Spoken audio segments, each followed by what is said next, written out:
Hello, Namaste, Sasrikal, good evening. Welcome to the S.S.Chandhok talk show. I'm your host and moderator, S.S. Chandhok.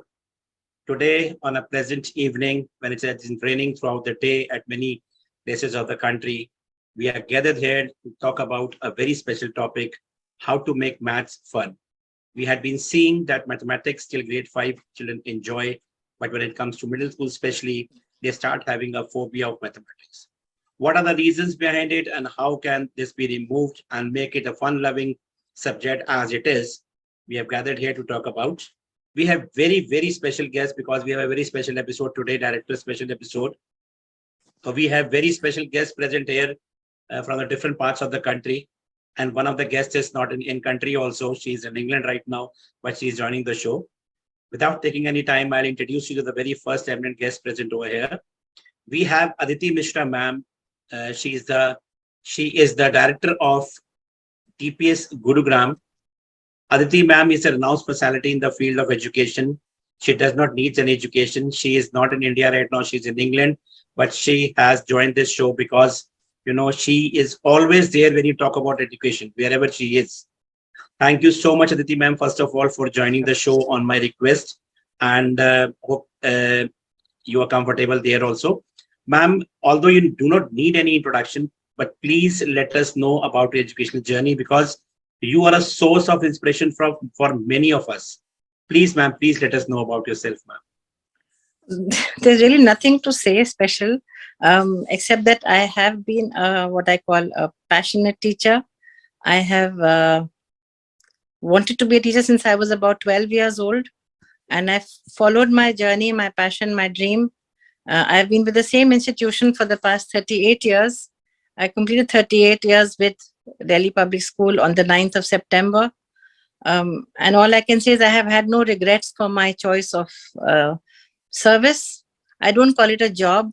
It is a service when you teach. I have ideated some books. I have written some books for children. I'm very fond of teaching. I'm very fond of music. And for me, education is not just about the 3 hours. It's a very different, wholesome journey where a child should become just a better version of himself or herself through academics, through co-curricular activities, and blending the two together in such a way that there is no hard separation between having fun and learning. Both should happen side by side. That's wonderful, ma'am. But one more question, ma'am. 38 years back when you had joined this industry, so did you had in your mind that you will come into the education field only, or there was some other some other plannings and you came into education? I was very clear. My principal in class 7 had asked all of us to write about what they want to be, and everybody wrote whatever they want to be. And it was a very small school that time. He called me to his office 3 days later and he says, "You've written, you're the only one out of the 1100 children in the school who has written she wants to be a teacher." I said, "Yes." He says, "Why?" I said, "I enjoy teaching." He says, "Who have you taught?" So I said, "Well, right now my two guinea pigs are my two younger brothers. But I really enjoy teaching, and I think I teach well because they seem to do well in their tests. That's the only way to measure whether somebody has learned something well." So for me, it was a conscious choice to become a teacher, and I must thank my parents who did not get into the rat race of no, you have to be a doctor or an engineer or a lawyer, or you have to join a corporate job. They went along with me. The only condition being do well in whatever you do.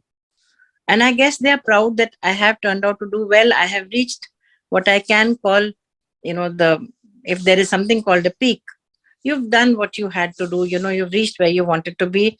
You're reaching out to many more children through the kind of work that we are doing. We also have a school for the underprivileged in our school.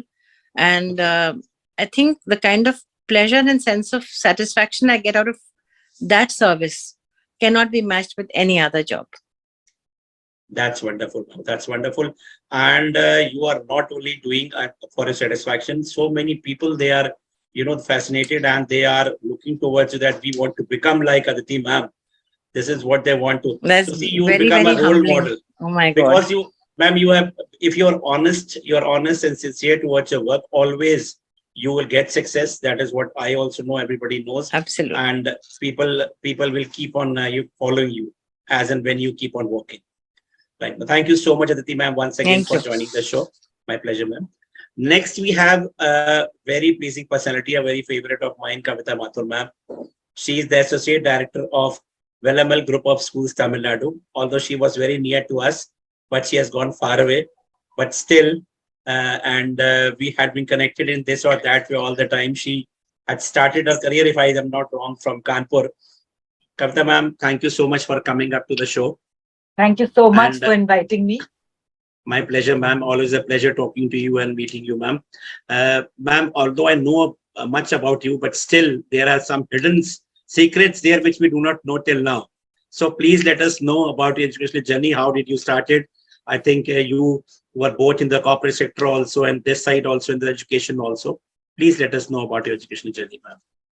So I would say that I was one of those who fumbled into the teaching industry.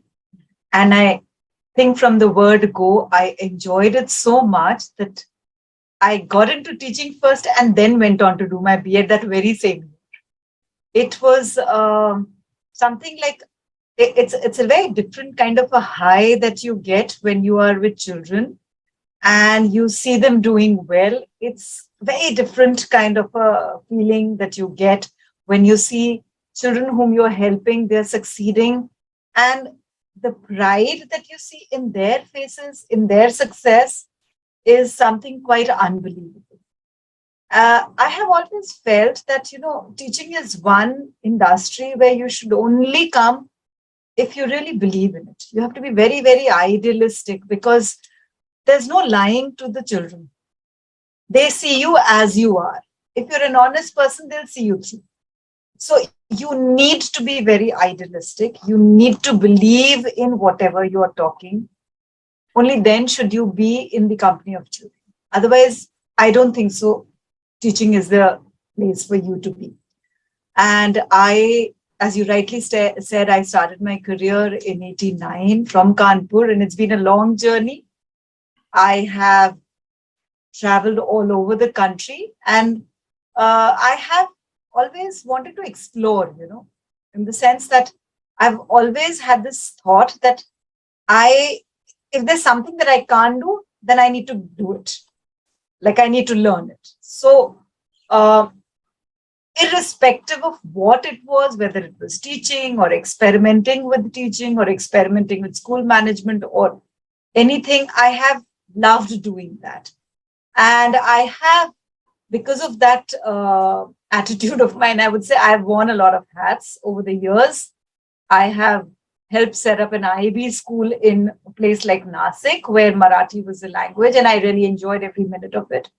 I have also been a principal of a residential school in the heart of Madhya Pradesh, where I think the students' misdemeanors were the simplest things. So, like parents walking in with pistols in hands, we've had that kind of interesting experiences. So it's been a wonderful journey. I do not regret a single minute of it. I have, after being in the teaching, I have literally come up the proper way, being a teacher, HOD, vice principal, principal, in the management, setting up schools, setting up franchisee schools, managing 3 schools to managing 5 schools to 14 to 29 now. It's been a wonderful journey. And I think I'm still learning. There's so much when I meet people around. I think there's so much I still need to learn. I don't think I've yet reached my peak. There's a lot for me to do yet. That's wonderful, ma'am. That's wonderful. Ma'am, one more question, ma'am. Which was your first school as a teacher? First school. So like I said, it was in Kanpur. There is this convent school, St. Joseph Senior Secondary School. So I wonderful. started working from there, and having studied in a Roman Catholic school, that somehow became the obvious choice for me. That's wonderful, ma'am. Thank you so much once again, ma'am, for joining us. Thank you. Next we have Animesh Parekh sir. He is a director of New Look Central School in Bhilwara, Rajasthan. Sir is a young personality who has come into education field. He has made up his own school and he has developed a school like anything, and is doing wonderful in Bhilwara, where these type of schools are quite less. Thank you so much, Animesh sir, once again, coming up to the show once again. Sir, please let us know about your journey, sir, your qualification, and then how did it came to your mind to start up a school and come into education field and provide education to thousands of students in Bhilwara. Good evening, Sarabjit sir. Good evening, everyone. Uh, like everybody, my journey is quite different one. Born in a middle class family, my parents wanted me to go in a corporate sectors. I completed my BTech from IIT Mumbai. Then I completed my masters. From initial years, I had a passion for teaching with the students. During school days, when we used to sit together, my teacher used to ask me to teach. You are good at mathematics. Why don't you teach the other students also? So like tuitions, when other students were going initial days, I used to sit with other students and keep on discussing or teach them teaching. So initial years, I didn't had a passion for teaching initially, but I love teaching students when I was in 10th class initially. I used to discuss and the students used to come because I was good in mathematics at that time. So initially, I was not prolonged over that key. I will go for the teaching line initially. I completed my BTech. I was in a corporate sector. I was working as a senior software engineer in a Tata Power.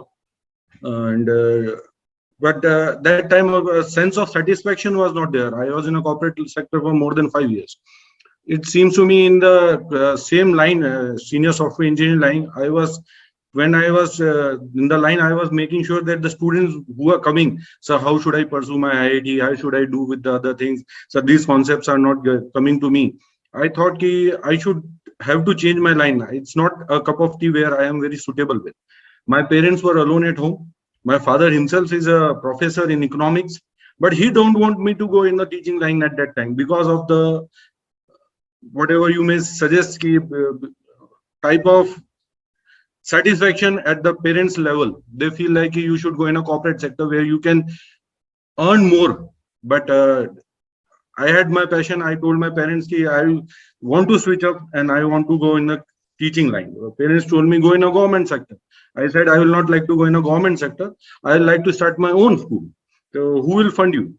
Let me see how can I progress. Initially, I had to take a small land. Then I set up a small school with pre-primary.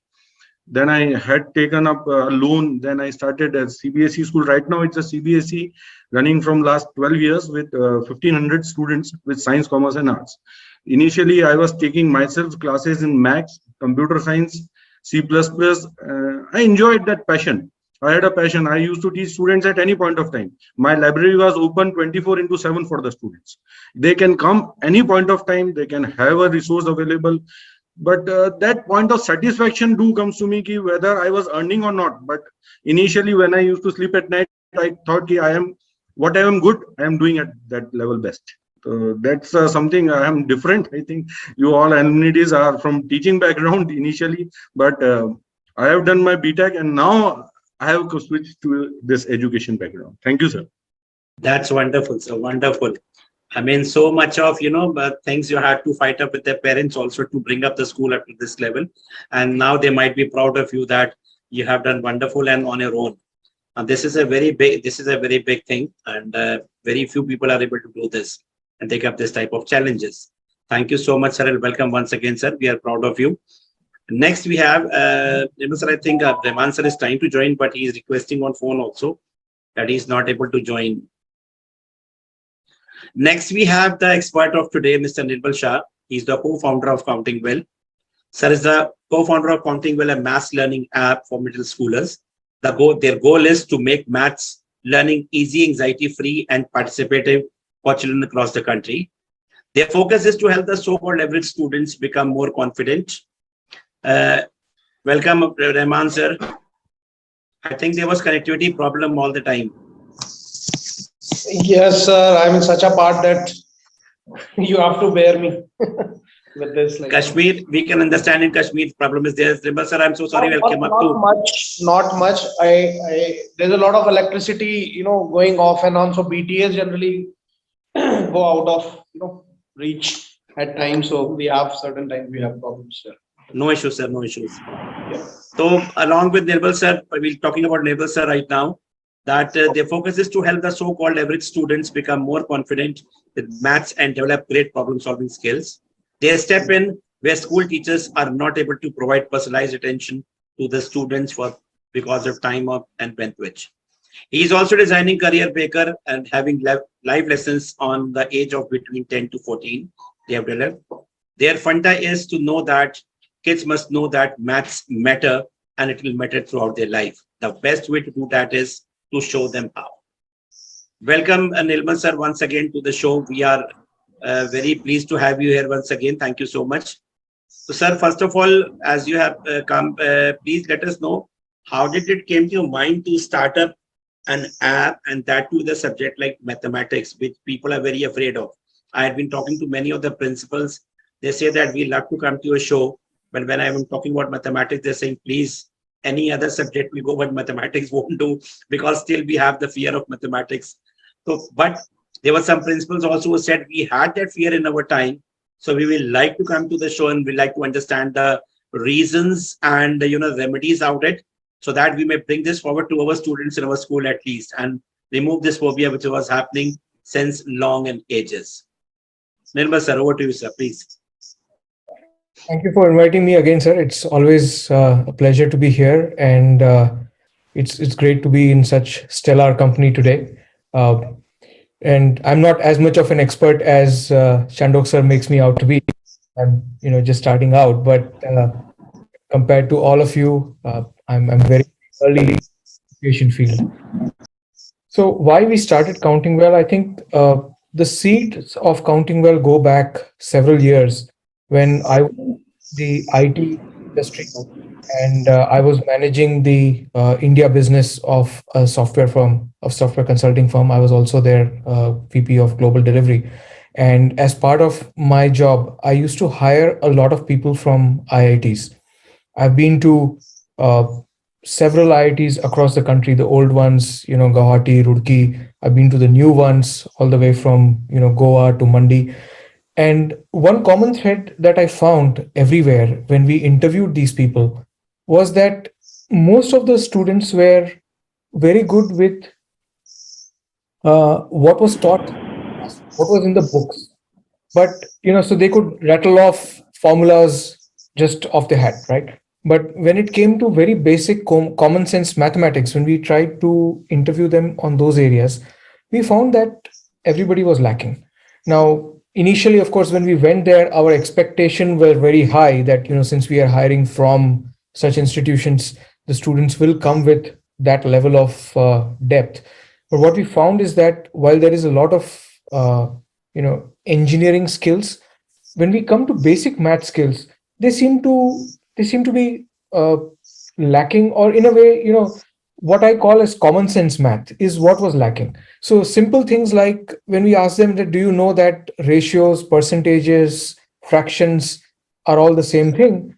They are not able to figure that out, right? But it is. So when if they don't have even that much of basic idea, then what is the problem?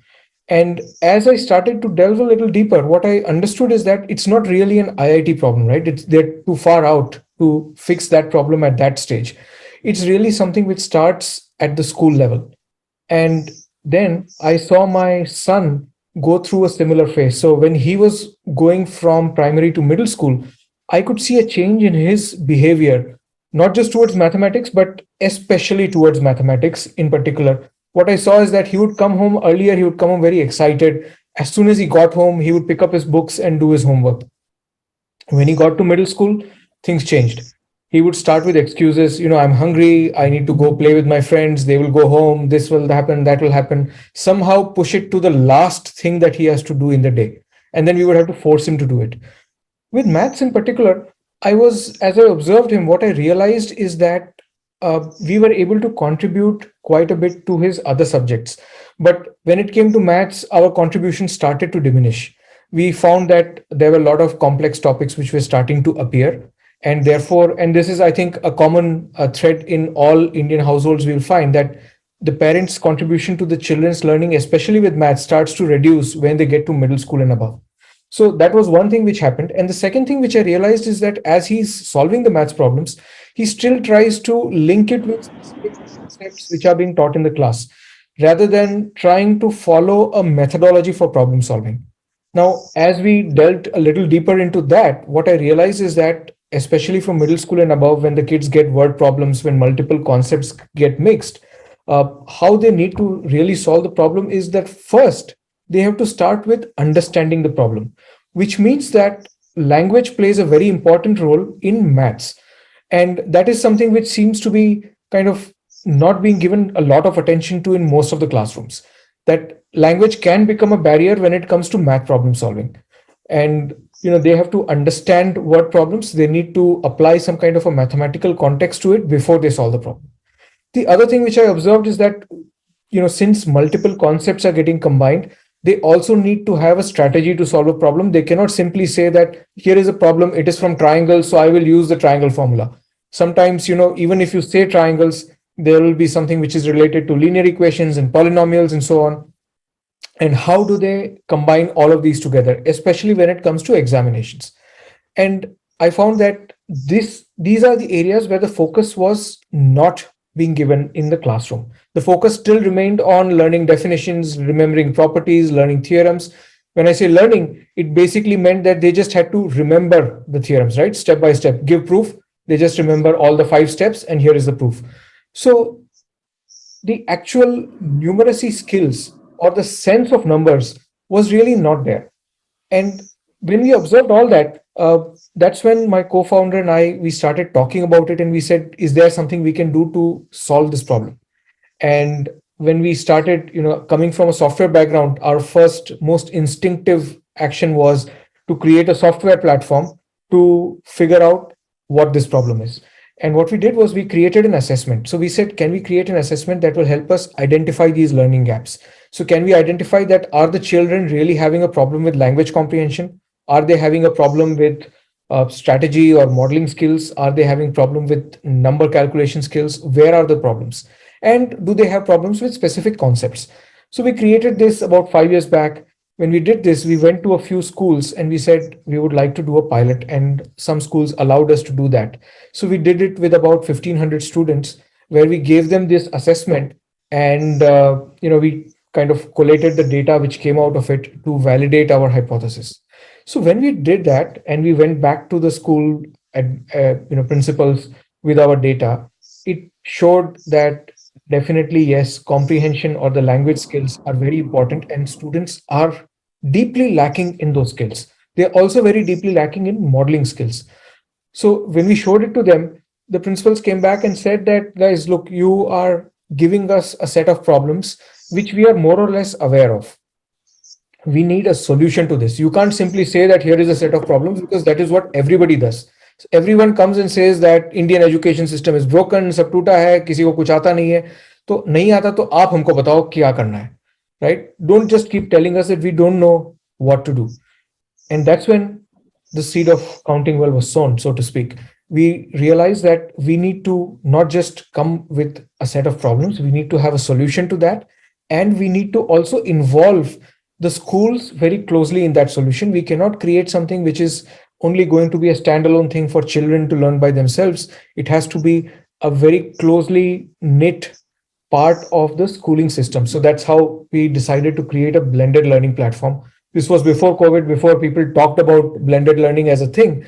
Now it is a thing, and we have built something which I'm very glad to say that hundreds of schools have started using today, and they are seeing some benefits out of it. That's wonderful, sir. One more incident, sir, that class grade 8 teacher, when assessment was given to the teachers, that simple incident. Yeah, you always remind me of that. So yeah, that was a very interesting incident that happened. So when we did this assessment as a pilot, the principal said that, can you give the same assessment to our teachers? They were curious, and we were also curious to see how the teachers respond to it. And what we found is that, one, most of the teachers were lacking in the same areas that the children. So it was obvious that the misconceptions and gaps were actually flowing down. The second thing was even more shocking and interesting at the same time, that an 8th grade teacher called me and she said that this is a problem for a 6th grade from the 6th grade syllabus, and I cannot solve it because I'm an 8th grade teacher. And that was very shocking, right? So why would an eighth grade teacher, especially in maths, not be able to solve a sixth grade problem or refuse to solve a sixth grade problem? And that's when we realized that the teachers are also so overloaded that they are kind of boxed in with what they have to teach at that point of time and nothing more.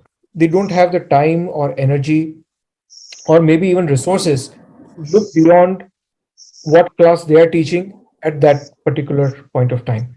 So, that kind of also helped us uh, strengthen our resolve that we definitely have to become a part of the school system. We cannot be a standalone learning platform. That's wonderful, sir. I mean, I was really shocked to hear about this, that the eighth class teacher was able to solve a problem of grade sixth. I mean, higher class if you had asked, it might be there कि 8th वाले को 10th का नहीं आता, but 8th वाले को 6th का भी नहीं आता. I mean, that is, they were so rigid with the book teaching and the same questions doing every year again and again. Yeah. The classroom and a blackboard teaching that they are going into the class, solving 4 to 5 questions. Okay, your exercise is over. Now you can get back to me the next day. We'll have a knowledge about more about the app as well as the maths problem, sir, from you. Thank you so much once again, Nirmal sir, for coming up to the show. Next, we have a very pleasing personality from Kashmir, Sir Waris Rahman, sir. He's a director of GQ Public School, Kashmir. Sir is handling 3 schools over there and is trying to bring up the level of schools over there. He already has K-12 school and plus 2 schools are also going to get affiliated soon with CBSE. Hats off to him in Kashmir. He's trying to bring up the level of the education. Thank you, Waris sir, Rahman sir, for coming up to the show once again on my request. Sir, please let us know about yourself, from which city you are and from how did it came that you came into Kashmir, sir. Thank you so much, sir. Once again, I congratulate your team, your efforts, like bringing up, such a wonderful platform for the principals, directors, and so that we can share so many things over here. So basically, I belong to, you can say, the educational hub, Dehradun, and I live in Mussoorie. I taught in Mussoorie, in various schools of Mussoorie. In Dehradun also, I've been abroad also, like I've served abroad also.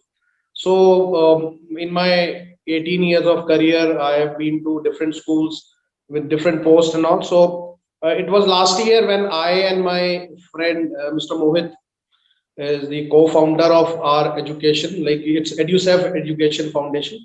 So he has actually worked in Kashmir. So from there, like he stayed in Kashmir during the lockdown period and during the Article 370 when it was removed. So a lot of hassles, lot of problem. The children over here, the parents, as a parent, they face a lot of problems. So basically, we are based in South Kashmir. It's a place called Anantnag. Kulgam is the district where I right now I'm, talking to you. So it's a very close by district, Kulgam and Anantnag. These are 2 districts. So here, education system.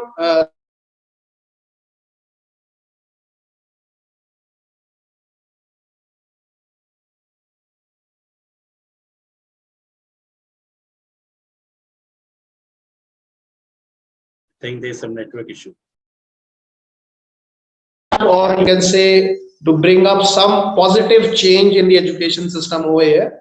And by the God's grace, like in a very short span, we have come over with 3 schools, and inshallah, very soon we will be heading off to North Kashmir also, as we are getting a very good response in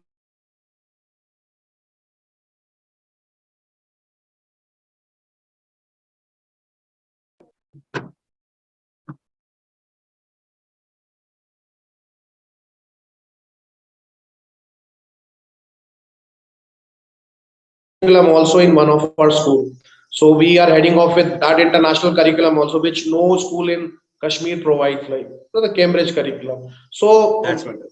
it's nice experience staying in Kashmir away from home, but it's again a home. It's a part of our country, so it's a different, but altogether kids are same everywhere.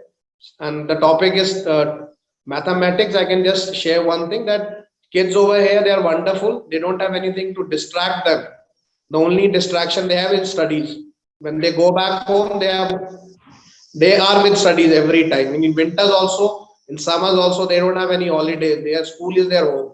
So in that way, mathematics is not a problem over here. Much, not much. That's wonderful, sir. But when people like you are there, there won't be any problem, sir. And you have gone to a place where the people usually don't go. They don't have that courage to go at these places and develop the schools. But gradually, you're taking over all the schools gradually, and you're bringing up the level. Hats off to you, sir. Thank Welcome, you, sir, sir. and thank you so much once again for Thank you. coming. Thank you so much, sir. We'll come up to the next round. I'll call it as suggestion round. We'll come up to Aditi ma'am first. Aditi ma'am, we will like to know your views on the saying that till grade 5, children, they enjoy mathematics. But as soon as they start coming towards the middle school, they start having fear and phobia of mathematics. Like Nirmal sir said that his son started running away from mathematics. So what are the reasons behind it according to you? Well, I won't put it down to middle school or senior school. You know, there are children in class 3 also who don't like maths. There are children in class 4 who are terrified, who start writing, mirror images in numbers or don't know how to do simple operations in maths. But if I were to say it in a very simplistic way, class 6 and 7 are the years where the child is also facing adolescence. We used to earlier say 15, 16-year-olds have problems. Now you see those similar teenage problems coming up in age 11 and 12. They're dealing with a lot.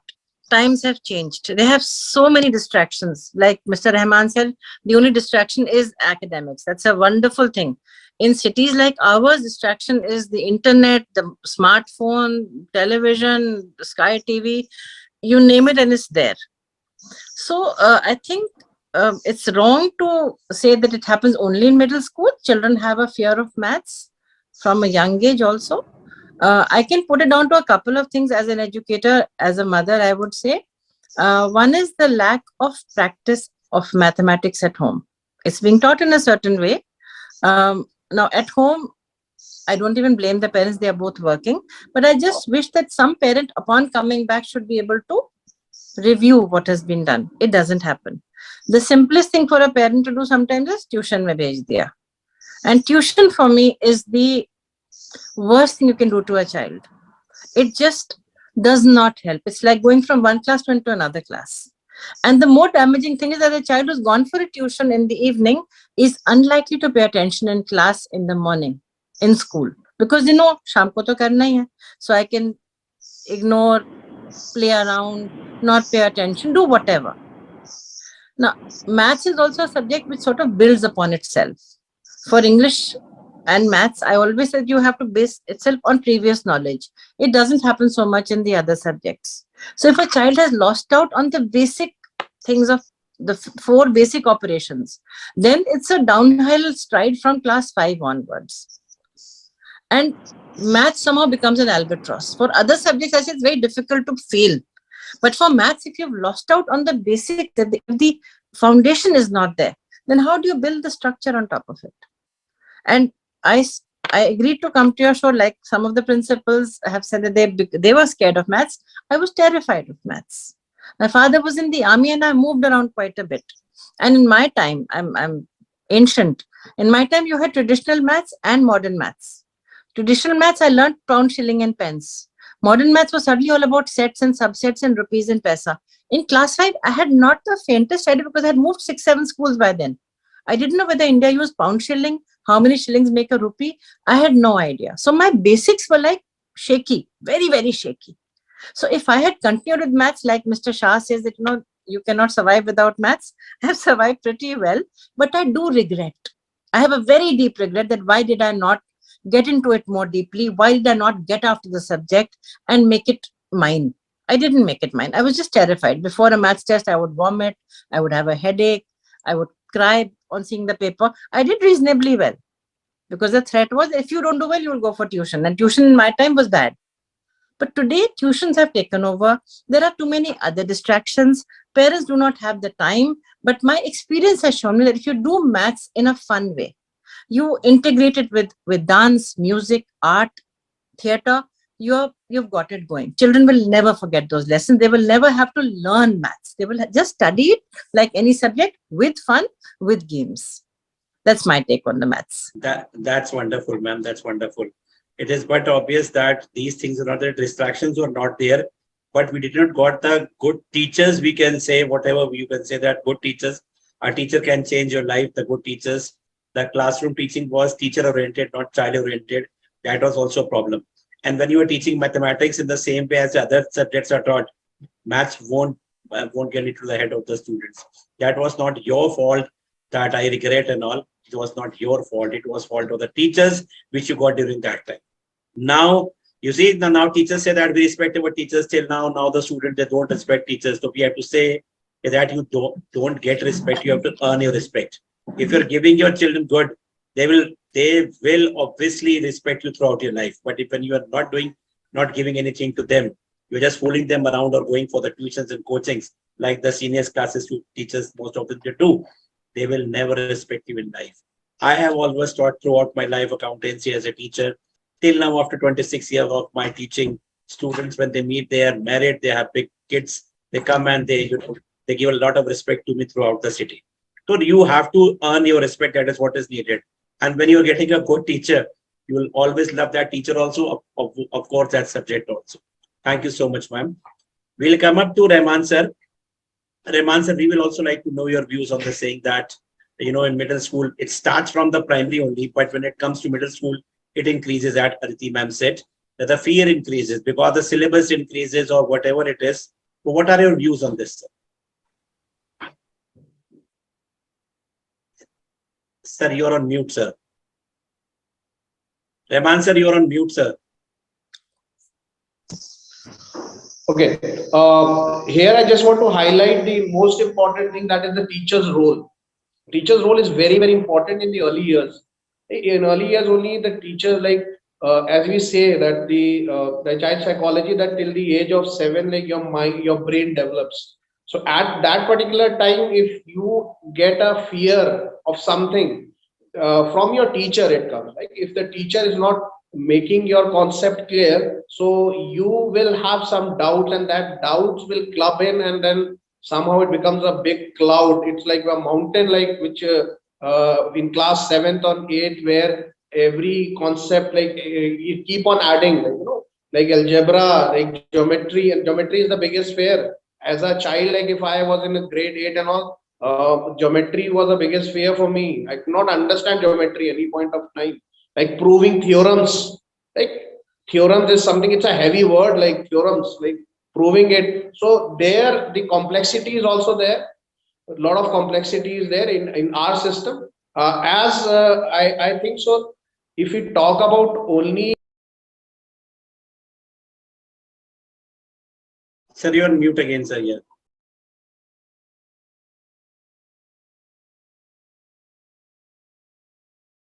yeah, but when we talk about the international curriculums, there I can see this fear is not there. I can say 80% of students in international curriculum, they don't generally fear of mathematics.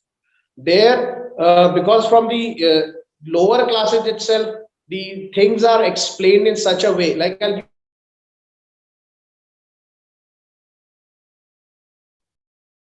we just go on board and we just draw a diagram and we just shade some part and we tell them. There they are asking students to bring oranges, they like apple or cakes. They themselves are bring a practicality, like more of practicality. So if we relate things with these students in the lower level, then they will not have fear of mathematics, at least in the early, like you can say in the middle school, right? And things become more, conceptual basis, more concepts are there. So in our system, like if you say the NEP, if I don't know whether most of you have gone through the entire dossier of the NEP. I have been going through the entire dossier, more of skill based. I don't know how it is going to implement and how the schools are going to adapt it. Again, the mathematics played a very important role over there. So we are not focusing on what it has to be done in the early years. As ma'am has said, that it is a challenge in early years also. It is not a challenge in the middle school, but in the early years also, we have to make them very, very clear. Then only as they gradually go up to the higher level, they can understand things, right? And we have to teach them as a teacher, I can say that we have to teach them in the lower level so that they can relate mathematics with their practical life. We are not actually explaining them. We're just giving them homework, we're giving them classwork. That's it. And even the parents, like, as an Indian parent, I can say that my daughter, she is in grade 6. She struggles with mathematics because somehow that is hereditary, I can say. Because I was not good at mathematics and she is also not good at mathematics. Not good means she understands but very slow.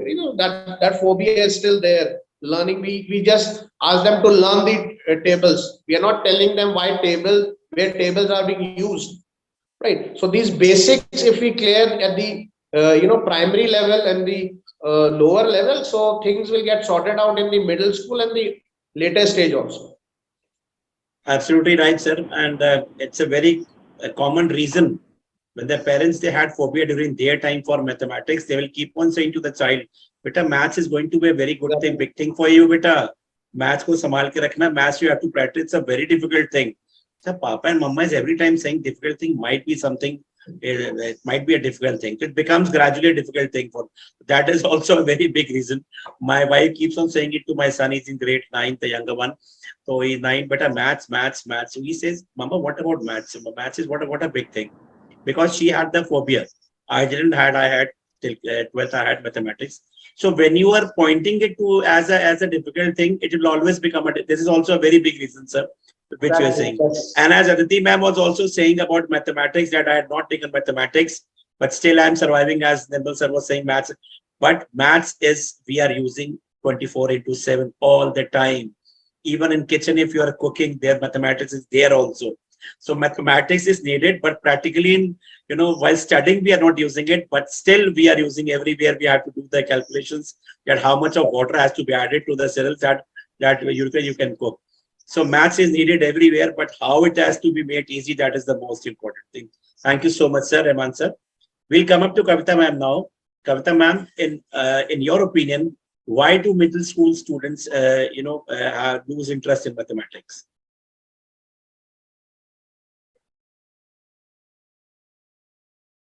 Yeah. Okay. So we've all been talking about a very important thing, which is why don't children have confidence? Why do they lose interest? I think, most important thing to understand is like if the confidence is not there, it's probably because of a fear. So it's important to understand what is the root cause of the fear. Particularly as children come to middle class, I feel this has been my experience. And I don't know, contrary to what you would say, I had very good teachers and I really loved maths, but I never got around to taking it because of physics. That was my problem. And I really enjoyed maths because my teacher made it so interesting. We were doing maths anywhere and everywhere. And I feel the thing to understand is the root cause of fear. When children come to grade 5 and 6, there is this fear of the math vocabulary. Sometimes, like the foundation years, if the foundation has not been taken care of, if the teaching of maths in the elementary years has not been done properly, the basic concepts have not been taught, children in middle school switch off completely because suddenly it has become a huge, it has mushroomed into an unimaginable size. The fear, so it's simpler to just push it away rather than address it. And I think the foundation is very important. I think we've all played this game of Jenga with the children. If the bottom, the base, the blocks are not put properly, you can never get the tower right. Maths is very simply that. And particularly in 6th, in middle school, the beginning of middle school, it's important that somewhere a little bit of revision exercise needs to be done of terms, of concepts, in a very simple, easy, comfortable manner so that when children get into grade 6, it is not like a huge cloud hanging over their head. Another thing I feel half the time is also that our teachers have this attitude of let's get it over with. You have to teach this topic, come to the class, teach quickly, solve a couple of problems on the blackboard, give them the homework, and move on. What happens? I think somebody just mentioned that my children were doing the sums the same way it was done. They did not really understand the concept. This is happening because teachers have got that attitude of like, let's get it over with. I think that also needs to change. Particularly, the teachers need to show patience in ensuring that children are understanding the concept. They are doing the creative work of teaching the new topic. But somewhere, and that is where probably we can bring technology into it, supporting the children. There are lots of counting well is one of them, where we can support the children through technology in understanding the concepts and understanding the foundation. And one last thing I would like to say, very, very important, which is, I think, very sorely missing in a lot of our schools. It is this culture of telling the children it's okay to make a mistake. Maths is a subject which is only learnt by making mistakes. You cannot be learning a thing if you don't ever make a mistake.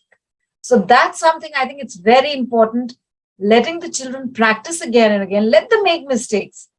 It's only when they do step by step, they understand where the mistakes are being made.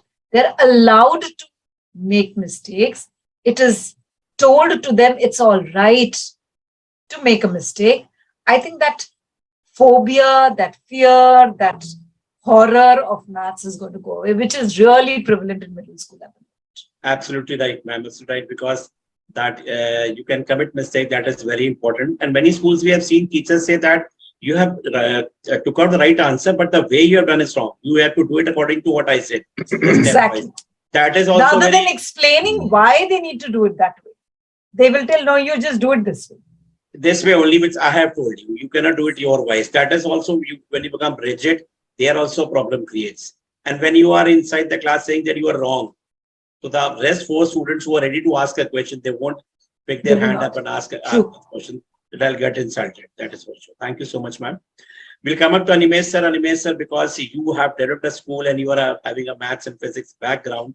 Sir, what are your opinion on the saying that middle school students lose interest in mathematics? Hello. Yes, sir. I think almost all the dignitaries have explained it very well. Diti ma'am has explained she has a phobia for mathematics. Kavita ma'am is good at mathematics. Things are very much clear. Just to add on the things, see, mathematics, previously what we used to do it on a paper and pen. And teachers still believe that practice is one thing that mathematics constantly require. See, as per CBSE guidelines, now mathematics lab has also come into the picture. See, now the students needs to feel the things. Just as in the physics lab, we used to take the student, chemistry lab, we used to take the students. In the initial years, preparatory students, if we can manage the things like taking the students in the mathematics lab, let them have a feel what is a cuboid. We used to draw it in a blackboard. They don't know. How do they imagine? What is cuboid? Now finding the area, finding the volume. So they are not able to imagine the things. So coming from the, even right now, one of my teacher, I had a talking teacher, one of the students was not able to learn the tables. So the student is not learning the tables, 6, 7, 8, 9, 10.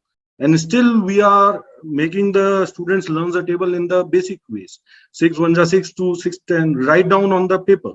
Until the student learns the tables, he will not be able to do the calculation better. So we have to find out the ways to make sure that student learning and understanding develops. Making understanding develop, we have to relate the mathematics in real life concepts.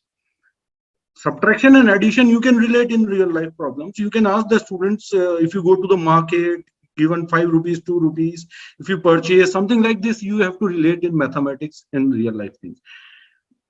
If the students is willing to work in other way around, you can make through art lesson plans, you can guide max, use guided max to make it easier. Because what happens in the initial years, as everybody has told, moving from fifth to sixth, students make, see, it's not only the mathematics, social science becomes, Sanskrit sometimes becomes, so it's the load of the other subjects do count on the student. And the performance, parents expect, in our Indian system everybody should score 90 and above. If you are not scoring about that, you are weak in that subject. Now, yeah, and sending starts to tuitions. Now, see, my child was scoring 97% in fifth class. So, in the quarterlies in the sixth class, he has scored no less than 70%. So, the things start comparing on the, particularly on the results. So, we have to work out that students should be judged accordingly, their understanding level has increased to that level or not. As one of the panelists have rightly said, adolescent age is also getting a problem. We'll have to deal with the teachers accordingly to make sure that students should be deal accordingly with the things. So definitely things has to be changed up. Technology is playing a crucial role in the mathematics nowadays. As Nirmal Shah sir has rightly said, blended technology has come up. So students needs to and teachers has to come up with the different ideas to teach the students. We cannot rely on the same ways of teaching now, the students that we used to teach. We have to engage the student. We'll have to make sure that he gets interest in mathematics. The first thing is the interest. If the student lose the interest, and fear comes when they start losing marks. So one thing, when has to student has to make sure, teacher, even if you fail, you don't have to give up mathematics. Keep on trying, keep on trying. Until you succeed, you keep on trying. Here, what happens once you give, parents, peer factor and the school factor plays a vital role. Sir, he is not fit for mathematics. He is not studying anymore. Even one failure, we are not even judging the students by just one failure. Why not we are giving it a try and motivating the child? So motivation, keep on trying, and the ways, different ways of approach of mathematics has to change. Blended has come up, technology is there, so we can try. And the counseling of the parents is also very much required while with the student, because parents also plays a vital role, where the student pressure comes up, and make sure that parents ask the students where he is facing the problem. If the understanding is the problem, we need to ask the teachers to make sure that understanding goes much better way. So the technology plays a vital role, and yes, definitely there is a pros and cons of everything, but mathematics plays a crucial role, definitely. And I think time has come up that we should come up with the blended teaching, and Yes. might be very useful for the coming students in the middle and senior classes also. Thank you, sir. Thank you. Thank you so much. Thank you so much, sir. Nimal sir, will come up to you now as an expert. First of all, if you want to ask, you want to say anything about the experts, the speakers have said about. And we'd also like to know about how the app works, how it is helping the kids and the teachers in their work, how is it improving. If we are saying we are facing this problem, how this app is removing, or AI-based things, they are removing the problems of the children and the teachers. Sure, sir. So I think there were some common threads in most of the comments which I found. And one, of course, was that the children's confidence has to be developed, and that we should not be penalizing their mistakes. Essentially, we should, allow them to make mistakes and help them learn from the mistakes. Uh, and that also ties in with the other comment which came, that teachers just want to get it over with. And therefore, if you make a mistake, uh, teachers say that it's going to kind of put a hurdle or slow down my ability to complete the curriculum. So therefore, either I will ignore the mistake, or I will penalize the child in a sense, by pointing it out to the child in front of everybody, that you have made this stupid mistake, so to speak. And that obviously is wrong, but that is how things happen often. The second part, so something related to that, is also that when the children make mistakes, uh, there are two things which happen. Animesh sir brought this up as well, that scores become very important. So my my benchmark is my score. If I score 70%, then I am average. If I score 90%, I am good. If I score 97%, then I am marriage worthy material. If I score 50%, then I don't belong anywhere. So, or I should go to a arts stream or whatever, right? That's how we categorize the students. Now, instead of that, if we can, in a way, we keep talking about differentiated learning, differentiated assessments. How can we implement that, right? That is very, very important. So just today, I was in Vadodara this morning, and I was giving away a trophy to one of the schools which won a competition that we had hosted. This was called the Maths Premier League. Now, in this competition, what we did was that we tested the students on the concepts which they learned in their respective classes, the first in during the first 2 months. But what we did was that we created a differentiated assessment. So we gave them a common assessment to start with as a kind of a qualified test. Now, based on what they scored there, we differentiated them into three categories, and we said there are masters, there are challengers, and there are enthusiasts. And then each of them got a different learning path which they had to complete, and each of them got a different test at the end of it. And these three groups won different prizes. As a result of that, what happened was that even the children who were supposedly labeled as below average and average students, one, they won prizes, which kind of boosts their confidence. It makes them feel that yes, even I can achieve something in mathematics. And second, we are able to take them on a path which is based on their current skill level. So what I'm getting to by talking in this whole circuitous way is that if we are able to identify what their current levels are, and if we are able to give them that differentiated learning and differentiated assessments as well, then what we are able to do is that one, we are able to help them build the confidence that yes, I can do it, because it starts at their level. We are not benchmarking them at the same level as everybody else. And second, we are also able to build that level of personalization, where the teacher, instead of saying that I have to get it done with, and I don't have time for each child to be given specific set of instructions, through the technology, we are able to do that. We are able to personalize it for every child and say that you are at this level, and therefore we will instruct you in certain way. And what we are even able to do is that, again, because of the way technology can use data so much and can collect so much data, we are even able to identify what they have not learned from their previous years. So even though we say that we start at middle school, we are even able to identify that are they lacking something from their previous years? Is an 8th grade child not being able to solve problems because they didn't learn something well in 7th grade or 6th grade or even 5th grade? And in that case, we provide the intervention at that level, rather than say that you are an 8th grade child, so I will treat you as an 8th grade child and nothing else. So So that way, that means, sir, I will intervene. So that means that is solving the problem. If I say my son is in grade 8 right now, and during last 2 years, Google Baba did all the exams during the pandemic, he will be able to cover up all the subject. What about the mathematics? So this system, I think, will cover up the mathematics if he's solving something polynomial, say in grade 8 or any topic. So that will go down to how it will work, sir. so if you're not able to solve an 8th grade problem, then we ask a 7th grade problem from a related topic. And if you don't do that, then we go back to 6th grade and so on, till we identify which is that topic where you have a misconception, so to speak, right? And then fill that gap, and then again move upwards. And this is not just Google Baba during pandemic, right? Even during summer breaks, Dashera holidays, Christmas holidays, whatever holidays, if you have a week break or longer, you find that there is always a backward slide. And we are always struggling to fill that because teachers want to move forward and there is no time to actually look at that backward slide at all. That's wonderful, sir. That's one aspect. And the other aspect, I think, since the topic of the day is learning with fun, right? So how do we actually incorporate fun into this whole learning process?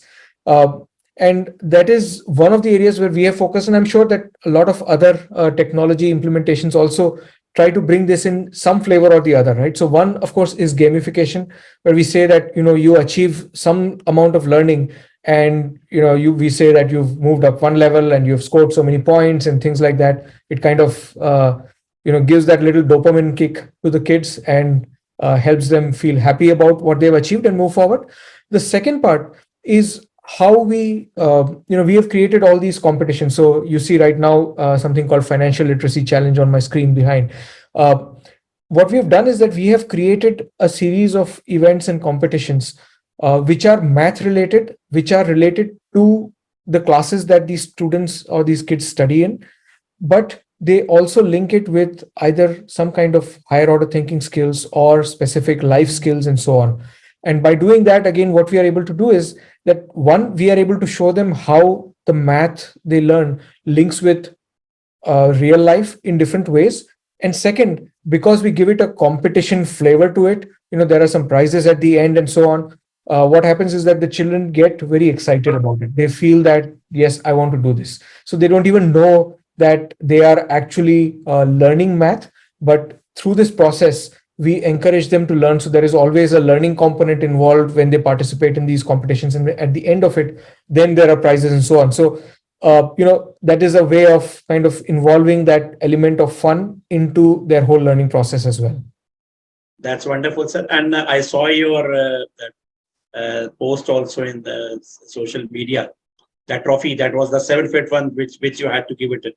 Yes. Let me tell you all of you that this app is free of cost, provided by Counting Well, and whatever competitions they are holding, they have just given this to a school in Vadodara 7-foot trophy. Everything they are providing in free of cost. They are motivating the kids that they should develop. That is why when sir met me in one of the show where he was as a co-speaker and he told me about the app, so I was very anxious to know about it, and I requested him, please come up to our show for a few episodes, because mathematics problem is a old age problem. We are facing it from ages, and how can we remove that? Because we know very well that after pandemic, the managements are not ready to spend money, whatever level the school is. So, sir, I have come up with this. I hope, sir, I'm wrong. You can, I'm right. You can just clarify that app is free of cost for all the people, and all these competitions are also free of cost, not charging anything for that. Yes, competitions are obviously free, and the app is free for all the schools who sign up this year. Whoever signs up this year, it's free for life. But essentially, we wanted. We realized that when we talk to schools about what we have, and we started talking to them in about January, February this year, the first problem that they came up with is not technology, not implementation, but finances. That we are just coming back from the 2-year COVID havoc that has been caused, and we just can't spend money on something like this. So we decided that whichever school signs up this year, we will not charge anything to them. That's wonderful, sir. A lot of good thing you are doing, and you had that courage of starting a maths app, and that too you're giving up to the schools. We'll talk further also, sir. Thank you so much. We'll come up to the next round, and as we are in shortage of time, request all the guests to please keep your answer very precise to 60 seconds, 1 minute. I'll come up to Aditi ma'am. Aditi ma'am, we like to know your views on the saying. It is often seen that the children try to learn mathematics instead of understanding it. Your views, ma'am. So like Mrs. Mathur and I spoke about that, the understanding is not coming into it. From a very early age, they're just taught rote learning. So if you're teaching them to remember, for example, decimals or fractions as something which they have to mug up, at some time they will forget.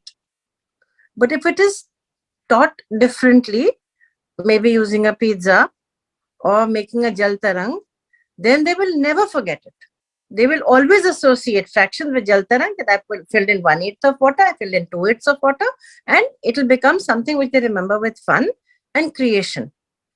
The moment you have to mug up, it becomes a habit, unfortunately. And you miss, it's like a link, one part is forgotten and the entire strain gets destroyed. So the idea, not just of maths, but of every subject, is to understand and remember, and then be able to explain it in the best possible way. As children, all of us went to school. I remember everything I learned. But you ask children of the last decade, if they're in class 7, You ask them, you learned this last year, they will have no idea because it's something they mugged up, and that hard disk has been now removed. The fresh hard disk has this material now of this year. Abhi ki baat karo. That's unhealthy. It's an unhealthy way of teaching, unhealthy way of learning, and unfortunately, all of us are guilty of propagating it in various ways. Of course, there is a way out. We want to have more teacher training. We've just talked about teachers. And I feel sad that if a teacher teaches the way that she was taught, she's going to teach the same way. And how are we preparing our children for tomorrow then? So somewhere a lot of effort has to go into teacher training, continuous teacher training, addressing their weak spots also, and then moving ahead, because then we'll see magic happening. Thank you. That's wonderful, ma'am. A wonderful answer. Because whatever they have taught, studied, if they will put it forward, they won't be able to create the students for the future for sure. I give an example, ma'am. A greengrocer coming to your lane and you are asking different quantities of vegetable. He's illiterate. Within fraction of seconds, he'll tell you how much money you have to pay. But if you are giving this in the form of a word problem to a child, he'll start using the formula. He won't be turn up. Just now I went to a before the session, half an hour before, I went to the stationery shop somewhere. So I asked him, because we have all these IT institutes over here, the coaching institutes, Akash and all. So he said that some boy gave me 100 rupees. I gave him something in 78 rupees. I said, how much I have to return? He wanted a page and pen to write down how much money is left. He's coming for the IT coaching, going to Akash or whatever institute here, but he's not, because the basic knowledge is not there. As Nibal sir was also saying in the very starting, I had been interviewing the ITians from the different places. They were very good in mathematics, but when logical mathematics came into, they were zero. So this is from the basic. This is happening. Whatever we were taught, we were teaching the same way, we're putting forward to it. That is very Mr. Singh, may I important. log off? I have another meeting. I thought this was going to be for an hour. I'm so sorry. Sure. Apologies to all the panelists also. I'm really, Thank you, really ma'am. sorry. Thank you, ma'am. Thank you. We'll come up to Rahman sir. Rahman sir, we will also like to know your views on the saying that is often seen that children try to learn mathematics instead of understanding it.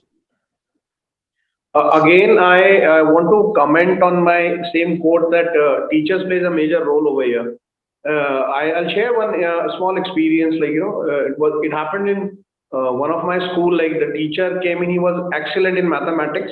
So he started teaching without principal knowing it, without HOD knowing it. He started teaching Vedic mathematics to the students, which is, again, you have to understand that. And somehow these students, they started mugging up the concepts, right? They started mugging up, taking shortcuts. And in the exams, like, they have done the sums, but with the shortcuts. So the teacher has taught them the shortcuts, the Vedic mathematics.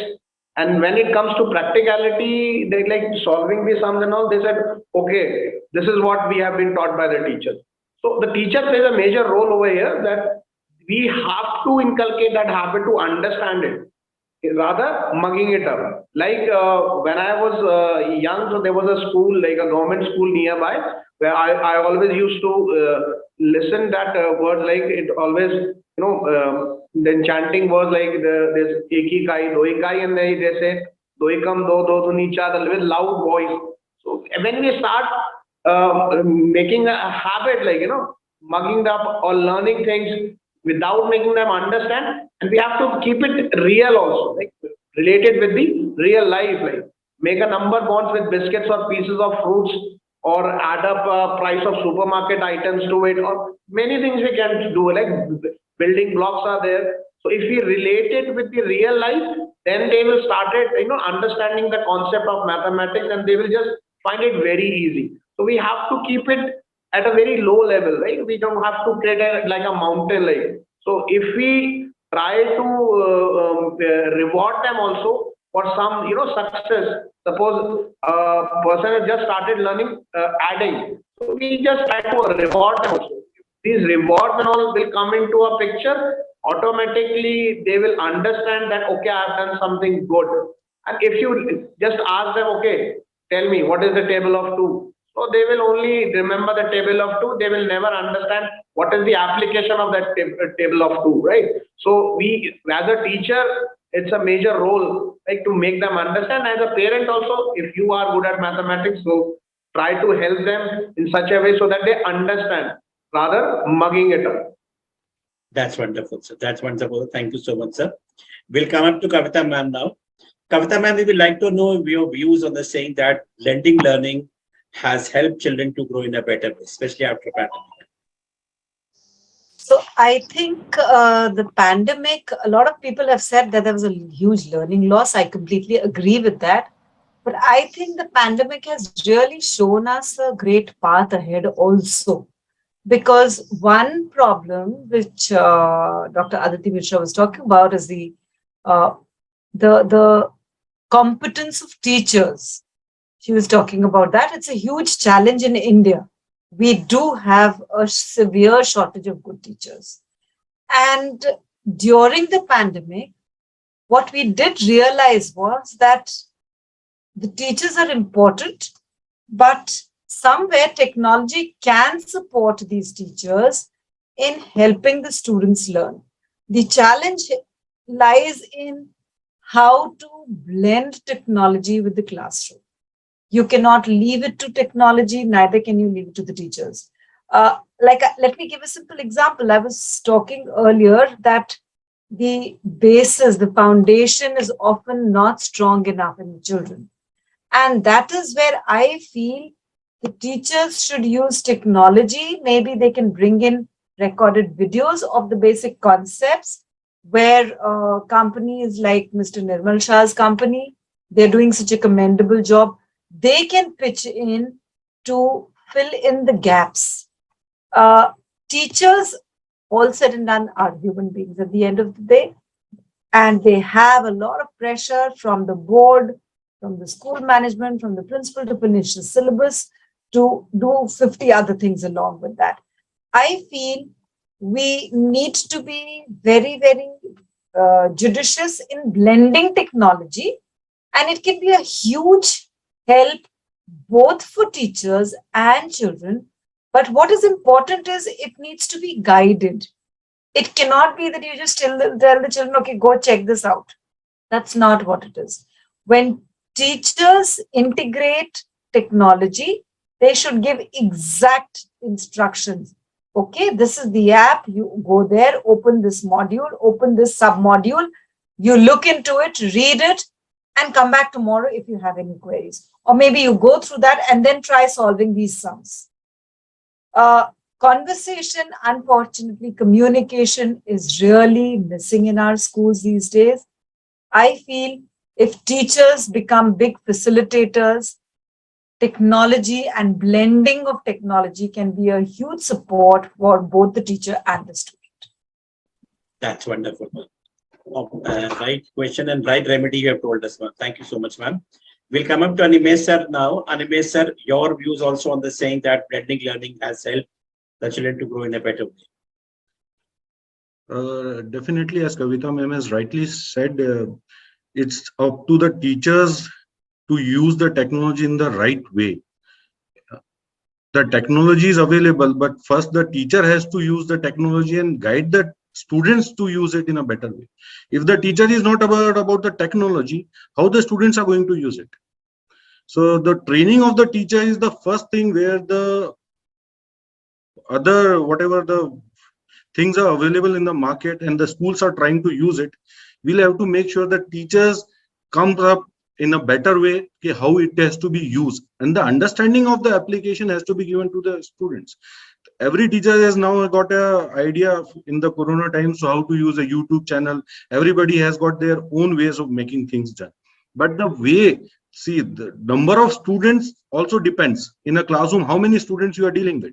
If it is more than 60 70, it's become very difficult for the teacher to handle all together in a simple way. If it is a less number of students, you can give attention to each and every student. So definitely the use of the technology has to be used in a proper way, depending upon the teacher, how he or she uses it, and make sure the students are able to understand the concept. Maybe it's a Pythagoras theorem. Everybody is taught p square equal to b square plus p h square. But what is p, what is b, and what happens, why it is always there? You learn it. So that means you are learning the things, but not understanding why things are like this. Sine 45 is one. Why? Never the students are relatively told. So they learn the things, but application of the things, see why it is there and why the concepts are there. See, the teachers has been there and the world has been short. Teachers can understand the concepts. First the teacher needs to understand the concept, then only the student will be able to understand. It cannot be rely on the only on teachers or on the technology, and both has to come together to make sure that students come up and make mathematics fun, and the results will come up definitely, it seems to me. That's wonderful, sir. That's wonderful. Thank you so much, sir. Neighbor, sir, coming up to you. If anything you want to say on as an expert with whatever everybody has said. And my question to you would be कि sir 2 साल के बाद तो बड़ी मुश्किल से अभी तो मोबाइल छुड़वाया है, आप फिर से पकड़ाने के लिए कह रहे हैं सर, क्या कर रहे हैं sir? So what about that, sir? That is the biggest question of the school principals and managements, and and a question from the parent side. Sure, sir. I'll address that question as well. But I think first, Kavita ma'am brought up a very, very interesting aspect to this whole blended learning, right? Is uh, how do we ensure that it integrates very well in the classroom, and how do we ensure that the teachers actually accept it, right? So one is that integration very well. Fine. Technology can do a lot of things which can make sure that the integration happens. But then if the teachers don't accept it, then they are the people who are actually going to execute whatever you bring in. And if they don't accept, it will never get executed. So, for example, what we have done is that we do this whole kind of diagnostic assessment, and then based on that, the whole personalized learning path gets created for every child. It's differentiated and all that. But in order to make it very simple for teachers, what we have done is that we have packaged everything into a kind of a homework module. Now, this solves multiple problems. One is that the teachers don't really have to get into the depth of how this whole diagnostic assessment is going to work and what it's going to do and how the data is going to come back to me and so on and so forth. All they have to do is that, pick a topic, what has been taught today, and just assign the homework on that concept. You don't even have to wait for the whole chapter to end. So when you assign that homework, as the children complete the homework, we start capturing the data as to what they have learned, what learning outcomes they have achieved, what skill gaps have been identified, and that data becomes available to the teacher. Now, this also solves a communication problem, because now the teacher does not have to say that go to the app, do this, go to this section, nothing. When they assign the homework, that when the child opens the app, they just see that here is this homework waiting for me. So if I pick that up and I start solving those problems, then whatever the teacher was expecting of me will get done. Now, as part of the homework, what we do is that we provide the first level of remedial to the child as well. So when they get the answer wrong, then we give them the feedback as to why they got it wrong and how they should be correcting it. Now, this is not just a remedial, but it also solves another problem, which is that when the teacher is correcting homework, pen and paper homework, they normally do not do it in front of the child. So when they correct the homework, the child is not with them for them to give the feedback. So it is only whether you got it right or wrong, but the feedback is not being given. And this also comes to the other point, which Animesh sir brought up, that if the class strength is large, and forget 60, 70 people, right? Even if it is 30 people, is the teacher going to do one-on-one with 30 people? Your class, period duration is about 40 minutes, 45 minutes. And in those 40 minutes, how much time are you going to spend individually with one child? You can hardly do that. So when you implement something like this, then what happens is that every child gets that individualized feedback. It is like, one-to-one feedback and one-to-one remedial, which is happening for the child. So that kind of, covers that whole aspect of blending it in such a way that it is very simple for the teacher. Teacher is only assigning the homework. It is very simple for the child. The child is only doing the homework which is assigned. So no need to look around as to what I have to do today, which topic and all that kind of stuff. And finally, we have integrated everything with WhatsApp. So the teacher gets a WhatsApp message which says, your homework is ready. Do you want to assign it today? And the teacher says yes. Then there are just 4 things to click and the homework gets assigned on the mobile phone. When the homework is done, the teacher gets a report back on WhatsApp. So again, there is no technology barrier where you have to log into a system and then look at the data and all that kind of stuff. Everything is pushed to the teacher itself. Now comes the other part, which is again, which came up. I think Varis sir also brought this up, that the children have no fear when they look at IB school kind of curriculum, because they find that the concepts are explained very well. It is relating to real life and so on. Now, how do we do that, right? So one of the things what we have done is, consciously when we created the content, we made it very, very participative. So instead of saying that here is all the content, which pretty much looks like a textbook on the mobile phone, that there is no difference, right? You have just replicated the textbook into a gadget. How is that different from saying that learn from the textbook? So instead of that, what we did was we said, let's make it participative. So how we did that? One example is that instead of just teaching them the concept of rounding off and estimation, we start with a set of question answers. We say that you are going to a shop and you are buying something worth 18 rupees.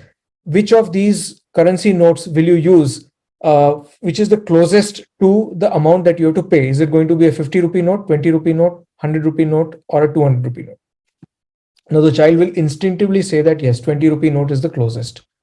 Then from there, we take them towards the idea of estimation. That look, you estimated that 20 rupee was the closest to 18 rupees. If you do the same rounding off, when you say that round off to the tens place, you are rounding it off to the nearest 10. This is how you do it. So if you know that 18 rupees is closest to 20, can you round off a number to the nearest 10 or nearest 100? If we take them like that, they start relating it to things which they already know. And also it is very interactive, so they don't get bored and they don't kind of sleep off or get distracted, right? They are always going back and forth. They are involved in that learning process. They feel that they are discovering these concepts rather than saying that I am teaching you. They are seeing that they are learning by themselves. It makes them self-learners. The ultimate idea is that we also make them confident self-learners, and not simply say that whatever is there on the blackboard, you copy it and hope that you have learned something, right? So those are the two things. And final point is your point, sir, that we have taken the gadgets away. We have literally snatched the gadgets away from the children. So why do we want to give it back to them? And of course, I think that technology will never go away. And we cannot simply say that I've taken the gadget back from you and now you just learn pen and paper. That's no more the way things will happen, right? But at the same time, how do we do it in moderation? How do we make sure that we put a limit to that? So one of the things we have done is that we've broken down the whole content into respective learning outcomes. So for every class, we have almost around 300 learning outcomes, and each learning outcome has about 5 to 7 minutes worth of learning. Now, by doing that, what we are able to achieve is that in a day, you do 3 to 4 learning outcomes, and it takes only about around 20 minutes. And in 20 minutes, you would have achieved those 3-4 learning outcomes and you can move on. You don't need to spend hours trying to learn something. You just do 20 minutes, 25 minutes, achieve those 3-4 learning outcomes and finished for the day, right? Come back tomorrow and learn for the next 20 minutes. You don't have to keep doing it for hours. And every day in those incremental 20 minutes, you will actually be able to complete your syllabus in 6 months. We have seen that happen. That's wonderful. After 20 minutes, it will say that, okay, you can go now. Your, teaching has been done for today. So the parents will also be knowing that you have to do it for 20 minutes only. क्योंकि वो बहाना बना के सारा दिन ना रखे अपने पास gadgets. It will be a get over after 20 minutes. And it is pretty sure that after 5 to 10 years, everybody will agree. There will be no books, physical books. The gadgets will be used. These, the tablets or everything will be used. There will be no books to study for. Of course, teachers will remain over there. Thank you so much, Dilbas sir. A wonderful thing you have created, and you are doing that wonderful thing which nobody has done till now. We have come up with so many things into the industry, but with mathematics, nobody has come like this forward, or many few people have come forward for this, for the middle schoolers especially, to remove their phobia. Thank you so much, Dilbas sir. Coming up to the last part of the show, this is a me time always in the S.S.Chandhok talk show. That here everybody who comes has to sing 2 lines. It's a me time in the show. Anime sir, you know very well. Varis sir, you know. And because Kavita ma'am has come for the very first time, and she's the fresh. Now I know why Mrs. Aditi Mishra logged off early. she was in London, Nobody logs off in the show, man. This is the first time it has happened. She was in emergency. Nobody logs so off. that's one thing I will not do. I cannot even croak to save myself. Okay, that the gentleman should do first, ma'am. You'll get motivation, ma'am. No motivation needed. What I can't, I Ma'am, can't. you are handling around 29 schools. You are a leader. Leaders are always like Ginny. They know everything. They are all rounders, ma'am. Okay, let's come up to Animesh sir. He's the youngest one. So Animesh sir will sing something for us. Then we'll come up to Nirmal sir, then to Varis sir, then to you. Okay, sir, you can start now, Animesh sir. By that time, man, you can find out what 2 lines you are going to sing. Again, sir is going to rate me again. I'm bad at singing also, but I will still try it out. Sir, paper was already out to you. Paper was already out to you because you knew that I'm going to listen song from. All of us are going to listen song from you.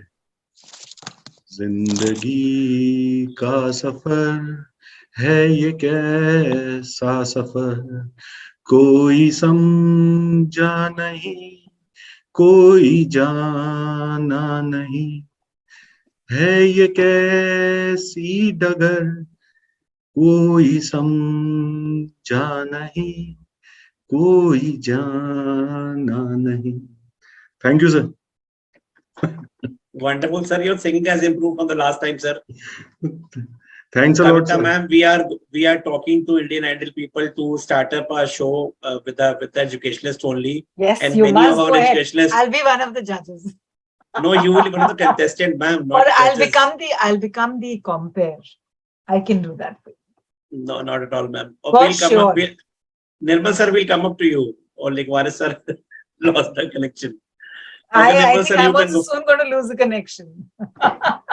Ma'am, this is happening today. only. It isn't still happening. Chandok sir, we like to listen a song from you this time also. Let's listen from you and call it a day before it gets too beyond the time. We're already Okay, running after ahead of Nirmal sir, time. after Nirmal sir and Kavita ma'am, I'll sing a song. So Nirmal sir. I've had a lot of practice, thankfully. Not that I've become any better, but I've just become a little less shameful about my singing. No, sir, not at all. Yes, sir. हम होंगे कामयाब, हम होंगे कामयाब, हम होंगे कामयाब एक दिन. हो मन में है विश्वास, पूरा है विश्वास, हम होंगे कामयाब एक दिन. Thank you. Thank you, sir. Amazing. Wonderful, sir. Now you just Very see good. our ma'am Kavita ma'am that how she'll sing. I'm so sorry. Please, I beg Ma'am, you. any 2 That's- lines, I cannot. any I'm so poem, sorry. any poetry. I any don't poetry. even know. I don't even know the lines. I don't remember the last time I watched a movie. So I don't, it's just not my area of interest. I'm so sorry. What about school prayer, ma'am? अब तो आप ये exam ले रहे हो मेरा, ये गलत बात है. You see, आजकल हमारी प्रेयर जो होती है ना वो तमिल में होती है. This is not fair on your part. So you know Tamil, ma'am. No, I understand. I know Tamil. Quite If you can start, I maybe. understand. No, I can't. The few Okay. odd words that I've tried speaking, the rest of the lot have such fun at my pronunciations that, I think it's okay. Let them enjoy themselves. No problem, ma'am. No problem. No problem. I'll really request next time I'll come better prepared. Sure, ma'am. Sure, ma'am. Yeah. Okay, thank you. Thank you so much. Thank you so much, ma'am. Thank you so much, Kavita, ma'am. Thank you for Nirmal calling. sir and Ramesh sir. Thank you so much. Had a wonderful time with you. Thank you, sir. Hope to see you another session, another We are season. waiting for you to sing, sir. We are not letting you go. Sir, आप कामयाब हो तो गए हैं अब. हम तो sir 2 आपके lines from you, sir, this time. I don't remember even what song I have to sing.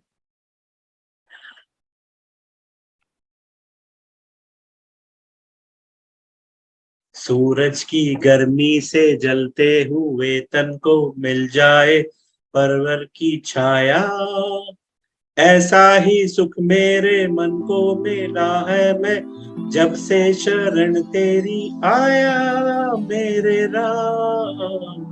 I'm getting very religious right these days. Thank you so much.